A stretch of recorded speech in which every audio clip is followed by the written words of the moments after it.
with the first anniversary update, we will be having a new mode called the Daily Region Races. And in this video, I'll discuss all you need to know for the mode, starting from when it will be introduced, the rewards, availability of the UMAs, and my recommendation for the UMA to pick from it. First of all, this mode will be introduced alongside the fourth campaign for the first anniversary event. The official Uma Musume account has announced that the Trackblazer will come in mid-March, which also marks the start of the second campaign for the first anniversary event. And the time frame for each campaign is roughly 10 days in between. So we will expect the fourth campaign to come between late March and the early April. Now, what is the daily legend races, you might ask? There simply is no difference from these legend races to the usual legend races that we do. You still pick your Uma as per usual and you go race against the legend race Uma.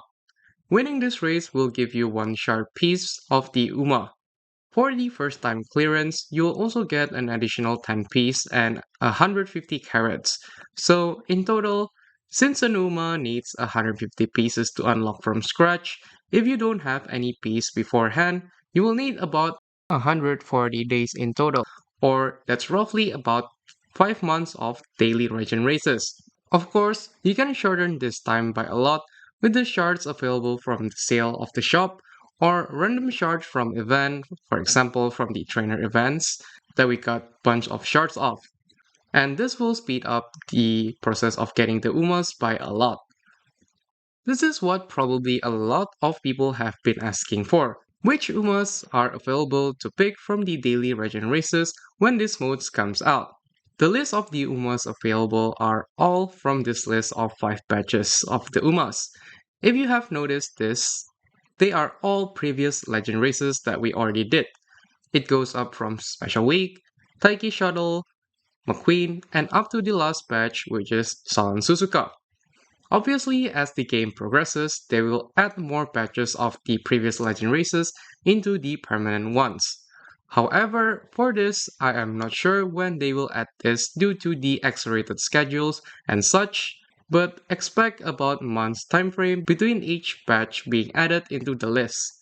Some sneak peek of the upcoming legend races that will be really beneficial are Maruzensky, which will come on the 6th batch and will be ready to get when they add this batch to the list. And also, after the batch of Maruzensky, which is the 7th batch, we will be getting Seiun Sky on the list. I think this will help a lot of the frontrunner players and definitely should be prioritized if you still do not have your own Seiun Sky. There are a lot of other batches that will come and also include the more important acceleration units like Majuro Dobers and such, but without any concrete dates that I can give you guys, this information is just a nice to know kind of thing. And with that comes also the recommendation of the UMA you should pick from the daily region races. Since the daily region race will only fit the UMAs up to the 5th batch, and this is the list of the UMAs that we can get, I will help narrow it down for you to pick. Everyone knows that Uma Musume is an acceleration game, and the only unit that can give acceleration inherit out of all this Uma is Taiki Shuttle. Taiki Shuttle is like the GOAT for most of the mile distance race course, simply due to the fact of her kit being heavily designed for mile racetrack, and also her new updated unique just being too good for it. There's really not much explanation needed. You have seen Taiki everywhere, almost in every CM where her unique works. Acceleration is just that broken in Uma Musume. The second best recommendation for the daily region race is Salon Suzuka. Suzuka is the only runaway currently accessible in the game, and you might have noticed if you sweat a bit on the champion meeting that Runaway Suzuka opens up a lot of possibilities and new strategies, while also being a really strong ace itself. Suzuka is simply a strong frontrunner with how her kit is built and being the only runway currently. The only downside is that Suzuka cannot get her runway event from the upcoming scenario, which is the Mega New Track scenario or Trackblazer scenario, due to it being disabled by the mechanics itself. So you will end up needing to build it from previous scenarios like the URA Finale or the Unity Cup. With this, it might rule out the possibilities of having a strong runway A Suzuka, but I think we will still see a lot of its relevancy after the Trackblazer scenario ends.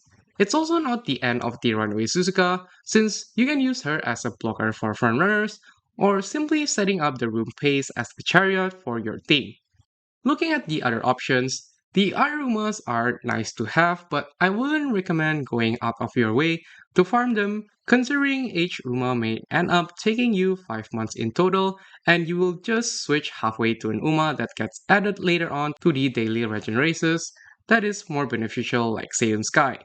McQueen and Rudolph is really nice to have for their speed unique inherit and being so flexible as an Uma. Rudolph can also be run as an hybrid Ace Dominator debuffer if you like it. Special Week is pretty strong now with the new update, being her unique getting acceleration on activation. She is also a really solid pick. We also have Karen Chan. Karen Chan is really strong for the sprint distance, and she's really cute on top of it. But who cares about the sprint CMs? Am I right? I personally strongly recommend that everyone should have at least Taiki Shuttle and Silent Suzuka because Silent Suzuka is the only runaway currently accessible in the game. For Taiki, the reasoning is very clear. She is a very strong Uma and also an excellent inherit. For Suzuka, even with the Trackblazer debuff, meaning you can pull her as an ace there, she is still very strong for chariot purposes, be that to block other frontrunners, or is there to buff your other stall runners, or even your solo Oshi aces. I think you also have experienced how annoying Suzuka mechanics throughout the past previous CMs. So yeah, these two are my most recommended Uma if you don't have them. Anyways, that's all you need to know for the upcoming Daily Regen Races update. Thanks for watching and I'll catch you guys in the next one.